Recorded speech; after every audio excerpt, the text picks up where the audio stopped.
जिन लोगों की नींद मृत्यु के समान शांत और शिथिल होती है, उन लोगों का हर सुबह एक नया जन्म होता है। इसका अर्थ है कि जिस प्रकार मृत्यु के समय हमारी सांसें एकदम थम जाती हैं, उसी प्रकार नींद में अगर हमारी सांसें इतनी धीमी रफ्तार से चले कि किसी को पता ही ना चले कि हम सांसें ले रहे हैं, तो समझ जाइए कि आप योग निद्रा में हैं। योग निद्रा यानी कि आपकी नींद ही आपके लिए ध्यान बन चुकी है।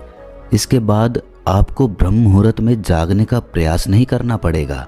आपका शरीर अपने आप ही बिस्तर को ब्रह्म मुहूर्त में अपने आप छोड़ देगा, क्योंकि साधारण नींद को पूरा होने में 8 घंटे का वक्त लगता है, लेकिन योग निद्रा में वही नींद 4 से 5 घंटे में पूरी हो जाती है। लेकिन अपनी सांसों को योग निद्रा के अनुसार ढालने के लिए आपको कुछ बातों का ख्याल रखना होगा। सबसे पहली बात, अगर आपको ब्रह्म मुहूर्त में उठना है तो उसके लिए अपने शरीर के साथ जोर जबरदस्ती नहीं करनी है। अगर आपकी नींद पूरी नहीं हुई है तो आपको कोई भी अलार्म यूज करने की ज़रूरत नहीं है, क्योंकि अगर आप नींद पूरी हुए बिना ही ब्रह्म मुहूर्त में उठ जाते हैं तो आप ब्रह्म मुहूर्त की ऊर्जा का भरपूर उपयोग नहीं कर पाएंगे। अगर ब्रह्म मुहूर्त में आपकी आंखें अपने आप खुलती हैं तो ही आप सुबह के ध्यान में गहरे प्रविष्ट हो सकते हैं। लेकिन अगर हम अपने साथ ज़बरदस्ती करते हैं तो हमारा पूरा दिन तनाव में बीतेगा, थकावट में बीतेगा। ब्रह्म मुहूर्त में जागने की तैयारी पिछली रात को की जाती है। तो वो तैयारी क्या है, चलिए एक एक करके जानते हैं। ध्यान से सुनिए। सबसे पहली बात, 9 बजे सोने की तैयारी कर लीजिए। ये समय निश्चित कर लीजिए कि आपको किसी भी हालत में 9 बजे अपने बिस्तर पर पहुंच जाना है और बिस्तर पर पहुंचकर शिथिल और शांत होकर सो जाना है। आपका दफ्तर दफ्तर में ही रह जाए, आपका व्यापार बाहर ही रह जाए। शयन कक्ष में आपके साथ कोई भी चीज या कोई भी विचार ऐसा ना आए जो आपको बाहर की तरफ लेकर जाए। कितना भी ज़रूरी काम क्यों ना हो, लेकिन एक गहरी नींद के मुकाबले कोई काम ज़्यादा ज़रूरी नहीं होता। धन तो लोग कमा लेते हैं, लेकिन उस धन से एक रात की नींद भी नहीं खरीदी जा सकती। 9 बजे सोने की तैयारी 7 बजे ही शुरू हो जाती है। अगर आप सोचेंगे कि मैं 9 बजे सीधा बिस्तर पर जाकर गहरी नींद में चला जाऊंगा, तो ये आपका वहम है। गहरी नींद यानी कि योग निद्रा में जाने के लिए आपको सोने से पहले कुछ तैयारियां करनी होती है और उन तैयारियों में तकरीबन 2 घंटे का वक्त लगता है। इसीलिए मैं कह रहा हूं कि 9 बजे सोने के लिए 7 बजे से तैयारी शुरू कर दो। सबसे पहले 7 बजे तक अपना रात्रि का भोजन समाप्त कर लो। आपने कभी ख्याल किया है कि खाना खाते ही हमें कुछ देर में नींद आने लगती है? ऐसा क्यों होता है?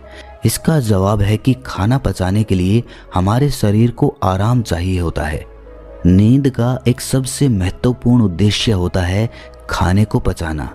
पूरी रात हमारा पाचन तंत्र उस खाने को पचाने में लगा रहता है जो हम सोने से पहले खाते हैं।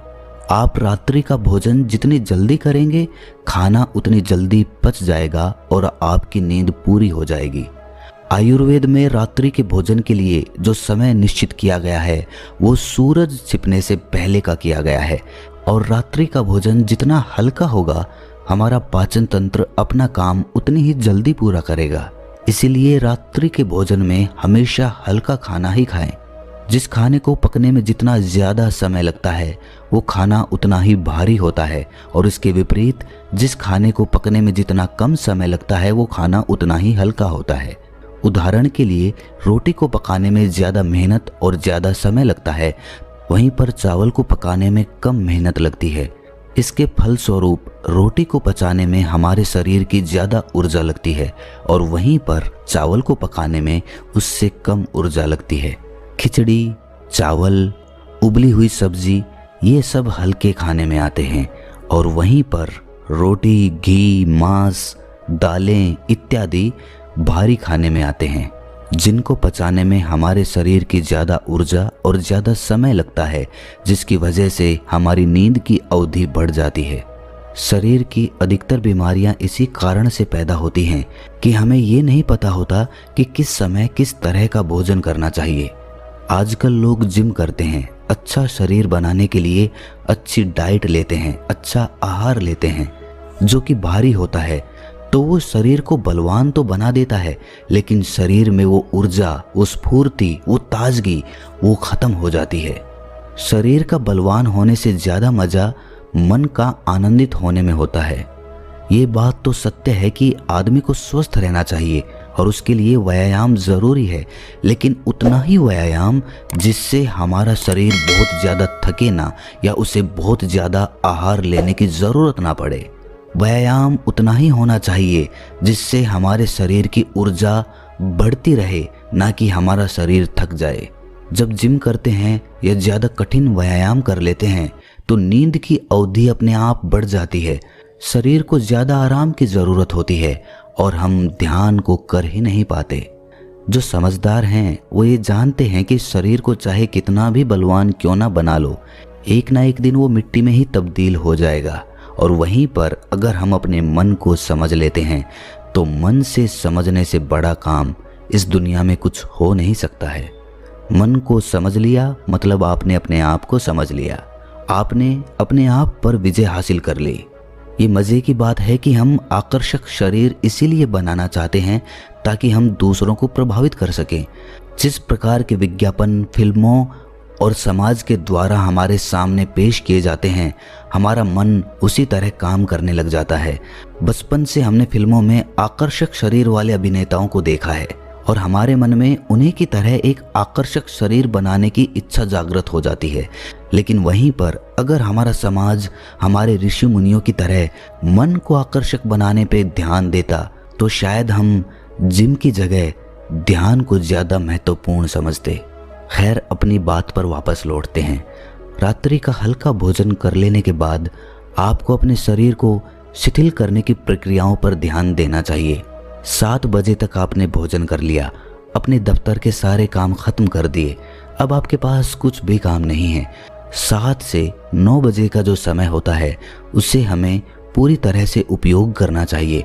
अपने मन को शांत, शिथिल और विचार मुक्त बनाने की तरफ ध्यान देना चाहिए। इसके लिए गुनगुने पानी से स्नान करना बहुत ही सहायक सिद्ध होता है।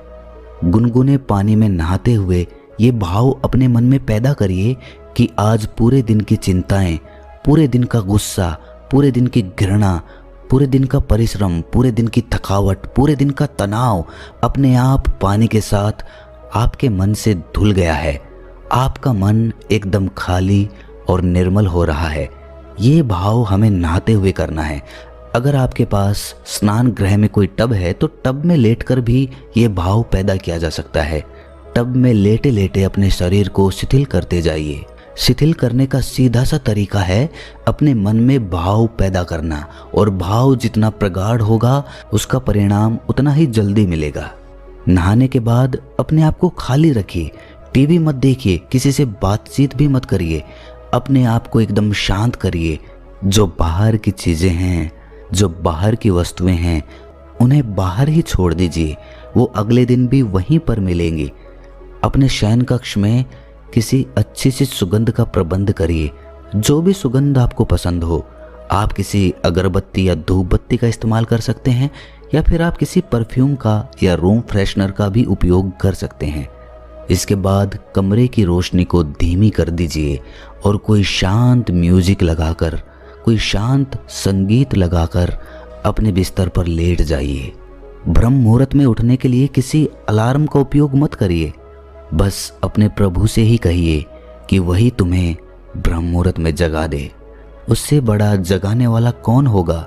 वही एकमात्र है जो आपको जगा सकता है।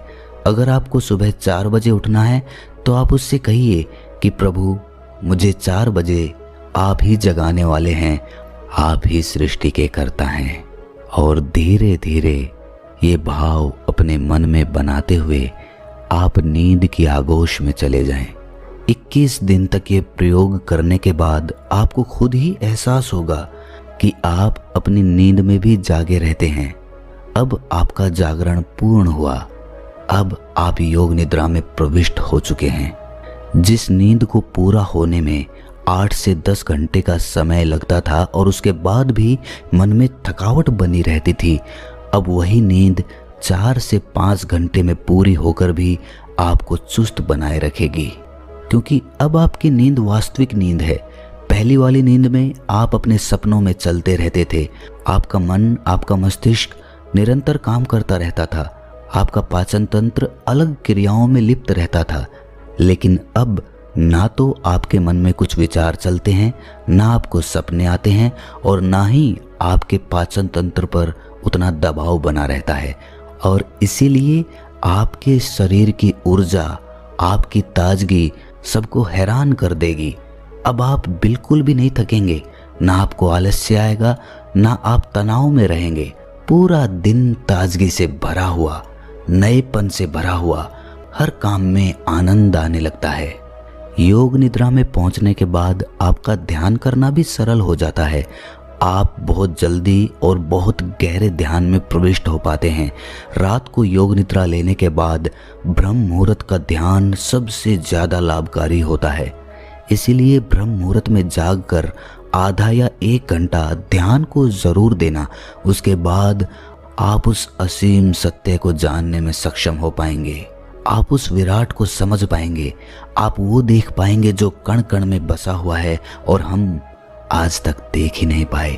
आप वो समझ पाएंगे जो सभी शास्त्रों और सभी वेदों का निचोड़ है, जो सभी ऋषि मुनियों की सीख है और जिस पर पूरा अध्यात्म टिका हुआ है। शास्त्र, वेद या ज्ञान कुछ याद करने की चीज नहीं होती है, ना ही रटने की होती है। वो तो अनुभूति करने की होती है। जब तक आप अनुभव नहीं करेंगे तब तक वो कचरा है, उसका कुछ उपयोग नहीं है। वो ज्ञान सिर्फ आपके मन पे एक भार बना देगा, एक दबाव, एक तनाव पैदा कर देगा। लेकिन जब आप उसे अनुभव कर लेंगे तो वही ज्ञान आपके लिए आनंद बन जाएगा। क्या नींद के बारे में अब भी आपके कोई सवाल हैं? अगर हाँ तो कमेंट सेक्शन में ज़रूर पूछिए, मैं उनका जवाब दूंगा। और अगर आपको ये वीडियो अच्छी लगी तो इस चैनल को सब्सक्राइब करके नोटिफिकेशन बेल को ज़रूर प्रेस कर देना, ताकि हम जो भी वीडियो डालें जो कि सभी ज्ञानवर्धक होती हैं वो आप तक पहुंच जाए और आपको नोटिफिकेशन पहुंच जाए। तो मिलते हैं किसी अगली कहानी में, तब तक के लिए अपना ख्याल